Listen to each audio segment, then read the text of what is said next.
अस्सलाम वालेकुम वरहमतुल्लाहि वबरकातुहू। बिस्मिल्लाहिर्रहमानिर्रहीम। आ, कल जो हम देख रहे थे उसमें हम ब्रांड वैल्यूज को देख रहे थे। और हमने जो लास्ट टाइम डिस्कस किया वो ये था कि आ,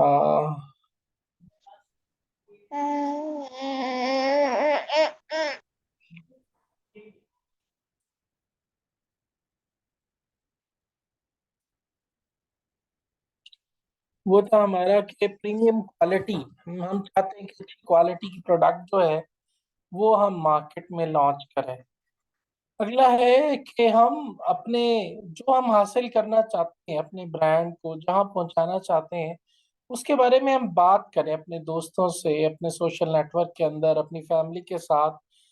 ताकि बात बात करने से, उसको डिस्कस करने से हमें पता हो, हमारा टारगेट और क्लियर होता जाएगा, हमारा गोल और फोकस्ड होता जाएगा। अब ये जो तीन सवाल हैं कि हम किस चीज पर बिलीव करते हैं और हम किसके बारे में पैशनेट हैं और जिसके बारे में हम बातें कर रहे हैं, इस सारी चीजों को हम लिख लें किसी पेपर पर और इस पेपर को रोजाना पढ़ते रहें। और ऑल्सो एक वो लिखना है जो हम अपने बारे में बात करें या अपनी कंपनी के बारे में बात करें। दूसरा वो जो हम अपने ब्रांड के बारे में बात करें कि हम अपने ब्रांड को कहाँ पहुंचाना चाहते हैं। तो अब ये लिखने के बाद अगला काम है अपनी ऑडियंस को ढूंढना। अभी ऑडियंस वो लोग हैं जो हमारी ब्रांड की वैल्यूज की कदर करते हुए हमारे ब्रांड को खरीद लेंगे। तो इस ऑडियंस के बारे में मार्केट रिसर्च का एक एक्सरसाइज हम कर चुके हैं। हमें ये पता होना जरूरी है कि ये जो लोग हैं जो हमारी प्रोडक्ट खरीदेंगे, ये किस तरह के लोग हैं। वो हम उनके सोशल नेटवर्क पे जाकर, उनकी ब्राउजिंग हिस्ट्री को देखकर और उनके सोशल पोस्ट को देखकर एनालाइज करेंगे कि ये किस तरह के लोग हैं। अब ये इन लोगों में दो तरह की बातें होती हैं। एक चीज ये है कि वो चाहते क्या है, दूसरी है कि उनको जरूरत किस चीज की है। तो हमें दोनों बातों का पता होना चाहिए कि वो चाह क्या रहे हैं और उनको जरूरत किस चीज की है। जो वो चाह रहे हैं वो भी हम उनको बेच सकते हैं, और जिसकी उनको जरूरत है और वो चाह नहीं रहे तो उसकी हम उनके अंदर जरूरत पैदा कर दें। तो ये हमारा आर्ट होता है और कमाल होता है। और अगली बात ये कि वो जो हमारी ऑडियंस है वो किस तरह के प्रॉब्लम फेस कर रही है, उन प्रॉब्लम्स को हम जानते हो। तो अगर इन तीन सवालों के जवाब हम दे दें तो हम आसानी के साथ अपनी टारगेट ऑडियंस को आइडेंटिफाई भी कर सकते हैं और उनके लिए कैंपेन भी चला सकते हैं। और उनकी फीलिंग्स क्या है अपने प्रॉब्लम्स के बारे में, उसको भी हम जान सकते हैं। और हम यानी कि हमारा ब्रांड, हमारी कंपनी उनके इन प्रॉब्लम्स को कैसे सॉल्व कर सकते हैं। तो अब बायर पर्सोना पहले भी बनाया था, ये लीजा मार्शल का हमने, जो कि फीमेल है और यूएसएस शिकागो में रहती है और 25 से 34 साल की एज है, मैरिड है और स्मॉल बिजनेस ऑन करती है। बिलियो में इंटरेस्ट है, ट्रैवलिंग में इंटरेस्ट है, हेयर में इंटरेस्ट है इसका। सर स्क्रीन नजर नहीं आ रही।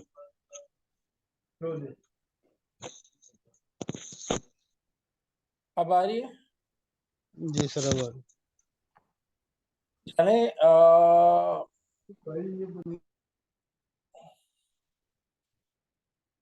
तो हमने जो डिस्कस किया वो हमने डिस्कस किया, कल हमने यहाँ खत्म किया था कि हम किस चीज के बारे में पैशनेट। अब ये कि हम जिस चीज के बारे में पैशनेट है उसके बारे में हम बात करें अपने सोशल नेटवर्क में, अपने दोस्तों के साथ, फैमिली में, अपनी टीम के साथ, और फिर हम उसको लिख लें। और लिखने से ये फायदा होता है कि बात हमारी समझ में अच्छे तरीके से आ जाती है। और फिर जो कुछ हम अपने ब्रांड को जहां पहुंचाना चाहते हैं उसको भी लिख लें। इसकी मैंने आपको एक्सरसाइज कराई थी कि अपना लॉन्ग टर्म प्लान लिखें, शॉर्ट टर्म प्लान लिखें, अपना विजन लिखें, पर्पस लिखें, मिशन लिखें। वो सारा ये लिखने का काम आप ऑलरेडी कर चुके हैं। अब हमने अपनी ऑडियंस को ढूंढना है। ऑडियंस किस तरह के लोग हैं हमें पता होना चाहिए। वो क्या चाहते हैं और उनको जरूरत किस चीज की है। जो वो चाह रहे हैं, यानी मैं आइसक्रीम खाना चाह रहा हूँ और उसको जरूरत किस चीज की है, उसको जरूरत है कि वो बादाम खाए।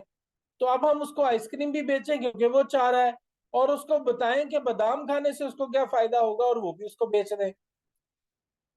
मौजूदा वो क्या प्रॉब्लम फेस कर रहे हैं और हमारा ब्रांड उनके प्रॉब्लम कैसे सॉल्व करेगा, ये दो बातें हमें अगर समझ में आ जाए तो हमारी टारगेट ऑडियंस आइडेंटिफाई करना आसान है। अब जो टारगेट ऑडियंस आइडेंटिफाई हुई है उसका एक बायर पर्सोना बनाते हैं, जो हम पहले बना चुके हैं। ये बायर पर्सोना फर्जी होता है, ये असल में नहीं। लीजा मार्शल एक फर्जी खातून है जिसकी 25 से 34 साल के दरमियान जितनी भी खातून ये सारी कैरेक्टरिस्टिक्स वाली होंगी वो लीजा मार्शल होंगी।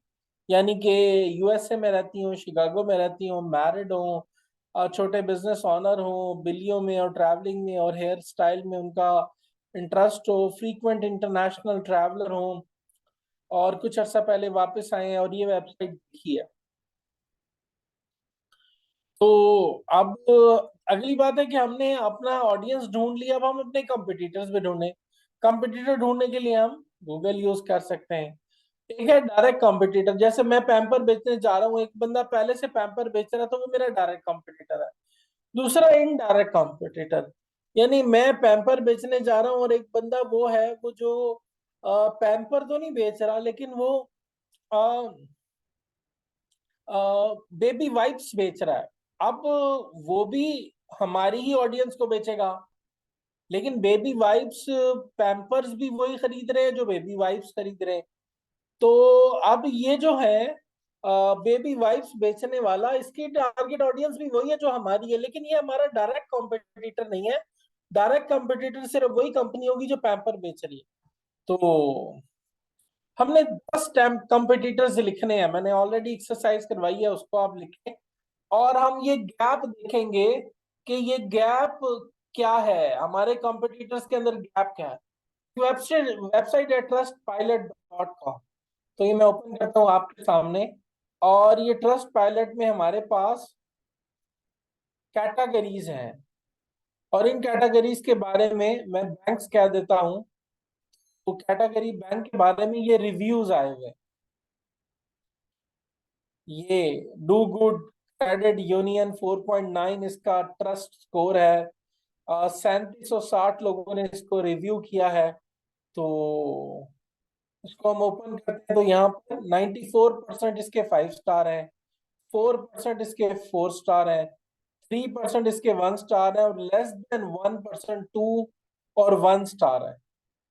So it was my first time using Do Good. It was my first time using Do Good Credit Union, and I was impressed with their customer service. To open 3 accounts with the Jasper branch, I switched from Wells Fargo, who I have since 2002, because they wasn't one close to where I bought my house in Jasper. अब अब ये trust pilot, यानी अगर मैं भी अपनी company बना रहा हूँ, मैं जो रिव्यूज लूंगा, एक तो ये कि फेक रिव्यूज अपनी वेबसाइट पे खुद डाल दूं, नहीं, ये ट्रस्ट पायलट एक ऐसी वेबसाइट है जिसके बारे में हम अपनी वेबसाइट, देखिए वेबसाइट अलग से दी हुई है। सॉरी। और इस वेबसाइट को विजिट भी कर सकते हैं, लेकिन जो इस वेबसाइट के रिव्यूज हैं, वो रिव्यूज जो है वो इन्होंने ट्रस्ट पायलट के ऊपर लिए हुए हैं। तो ये बेसिकली टेस्टिमोनियल्स हैं, और टेस्टिमोनियल्स का एक स्टैंडर्ड प्लेटफॉर्म है जहां पर जाकर अपने रिव्यूज लिए जा सकते हैं। तो हम भी अपना ब्रांड लॉन्च करें और उसमें लोगों का एतबार बढ़ाने के लिए किसी थर्ड पार्टी रिव्यूअर को यूज करें। आगे है फिर हमारे पास ट्रिप एडवाइजर। ट्रिप एडवाइजर भी हमारा रिव्यूज है इसमें, और ये देखें, मैं कहीं ट्रिप करना चाहता हूँ तो मुझे इसके बारे में पूरी एडवाइस करेगा और वहाँ के रिव्यूज देगा। तो ये ट्रिप एडवाइजर क्या है, यहाँ पर फेक रिव्यूज नहीं होते, they are having an original reviews. ये देखें, एक्सेलेंट, वेरी गुड। तो इस तरह से मैं भी अपने प्रोडक्ट के बारे में जो विजिटर्स आए हैं, कोई फॉरेनर्स आए हुए हैं, उनके रिव्यूज लेकर ट्रिप एडवाइजर पर डाल दूं, ताकि कोई भी बंदा नेक्स्ट टाइम बाय करना चाहे तो उसको पता हो कि हाँ यार, इनके वैलिड रिव्यूज हैं और ये जेन्युइन काम कर रहे हैं।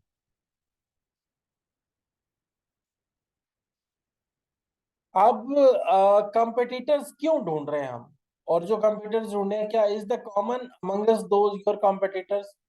हमारे कंपटीटर्स और हमारे दरमियान में कॉमन क्या है? और जो गैप है ना, जो चीजें हमारा कंपटीटर नहीं कर रहा, हमने वो करना है।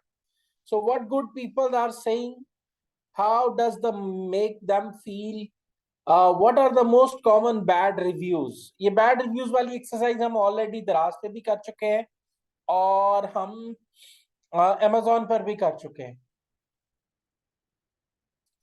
कुछ ऐसा है जो हम बेहतर कर सकते हैं, यस, जो हम बेहतर कर सकते हैं वो हमारी डिफरेंशिएशन होगी। और कुछ ऐसा है जो हम ऐसा कर सकते हैं जो कोई और नहीं कर सकता। तो इस तरीके से हम स्टैंड आउट कर जाएंगे, अपने कंपटीटर से मुख्तलिफ हो जाएंगे। तो अब ये सारी चीजें जो है ये हमें मुख्तलिफ करेंगी अपने कंपटीटर से। क्या कि हम अपने कंपटीटर से कैसे मुख्तलिफ हैं, और जो वैल्यू हम ऐड करेंगे वो कैसे डिफरेंट होगी। और हम ने देखना क्या है, हमने देखना है मेरा कंपटीटर कौन है, और वो अपने आप को कैसे नाम रख रहे हैं अपना, उनकी प्रोडक्ट और सर्विसेज कौन से बिक रही हैं, और उनकी मार्केट और कैटेगरीज क्या है, और वो अपनी आप को मार्केट कैसे करते हैं, उनकी मार्केटिंग स्ट्रैटेजी क्या है, उनके टारगेटेड कस्टमर कौन से हैं, और उनकी प्राइस क्या है। तो ये सारी चीजें मुझे मेरे कंपटीटर के बारे में जब पता होंगी तो मुझे गैप मिल जाएगा कि हाँ ये गैप है जो मेरा कंपटीटर नहीं कर रहा और मैं कर सकता हूँ, और वो मेरा सेलिंग पॉइंट होगा मेरी प्रोडक्ट का। तो ये सारे के सारे एट्रीब्यूट हम डिफरेंट में लिख सकते हैं कि यार उसकी प्राइस क्या है और मेरी प्राइस क्या है, उसकी क्वालिटी क्या है, मेरी प्रोडक्ट की क्वालिटी क्या है, उसका सर्विस लेवल क्या है और मेरा सर्विस लेवल क्या है, उसका डिलीवरी क्या है और मेरी डिलीवरी क्या है, उसका डिजाइन क्या है और मेरा डिजाइन क्या है, उसकी मार्केटिंग कैसे हो रही है और मैं मार्केटिंग कैसे कर रहा हूँ, और वो किस तरह के कस्टमर्स को टारगेट कर रहा है और मैं किस तरह के कस्टमर्स को टारगेट कर रहा हूँ। तो ये सारी की सारी बात जो है ये मेरे अंदर होनी चाहिए। कुछ एग्जांपल्स हैं, ये एक रेजर कंपनी बनी थी और उन्होंने क्या किया, subscription based affordable saving solution. अब इन्होंने जो मार्केट में रेजर $10 का मिल रहा था, इन्होंने $1 का देना शुरू कर दिया। क्यों? क्योंकि ये वेयर हाउस नहीं ले रहे थे, जिसको रेजर चाहिए कंपनी में बना, पैक हुआ, सीधा डिलीवर हो गया। तो इस वजह से इन्होंने क्या किया, सब्सक्रिप्शन बेस्ड, आप सब्सक्रिप्शन ले लेंगे पूरे साल में, आप इस कंपनी के रेजर इस्तेमाल करेंगे, तो हर महीने अगर आपके 10 रेजर खर्च होते हैं या 20 खर्च होते हैं, ये हर महीने की पहली को 20 रेजर देना शुरू कर दिया। तो इन्होंने यूएस के अंदर बहुत ज्यादा रेजर सेल किए। ये इनका डिफरेंशिएशन था। टेस्ला, टेस्ला ये वाहिद गाड़ियों की कंपनी है जिसने अपना ही अलग से कैटेगरी बनाई है कि selling high and electric luxury sports car.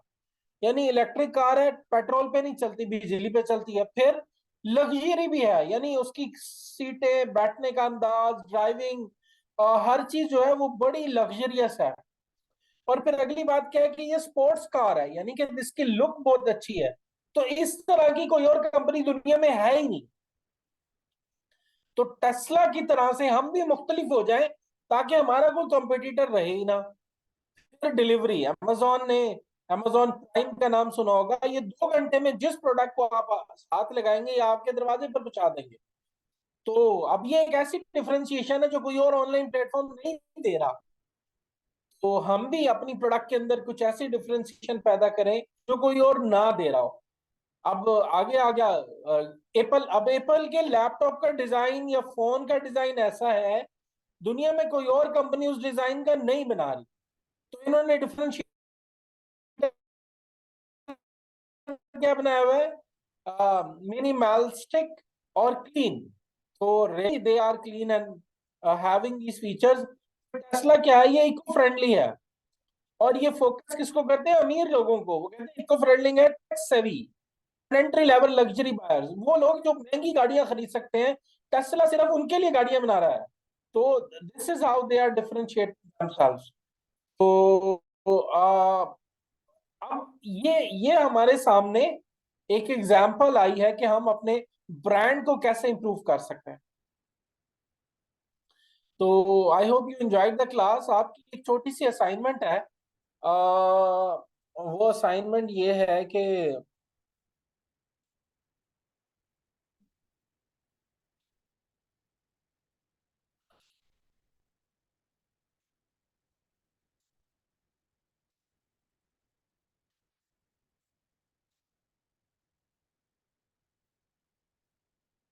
ये जनरेटिव एआई को आपने थोड़ा सा ना स्टडी करना है। ये मुख्तलिफ आर्टिकल्स हैं।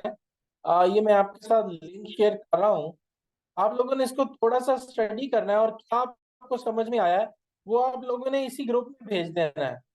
तो ये मैंने आपको सर्च रिजल्ट भेजे हैं, जनरेटिव एआई क्या होती है और इसका इम्पैक्ट क्या है। तो ये आपको पता होना चाहिए, और आप ग्रुप में डालेंगे, हम इसको डिस्कशन ओपन कर देंगे। तो ये एक अच्छा फ्यूचर है। डिजिटल मार्केटिंग में बहुत ज्यादा इसकी जरूरत है। इसके कुछ फ्री टूल्स हैं। हो सकता है कल हम उन फ्री टूल्स के ऊपर एक्सरसाइज करें, लेकिन आपको इसको समझना जरूरी है इससे पहले कि हम इसके ऊपर प्रैक्टिकल काम करें। और जो एग्जांपल या वेबसाइट आपको मिलती जाए जो जनरेटिव एआई पर काम कर रही है, तो आपने वो मेरे साथ ग्रुप में शेयर करते जाना। ओके, कोई सवाल है तो पूछ ले, नहीं तो फिर क्लास खत्म करते हैं।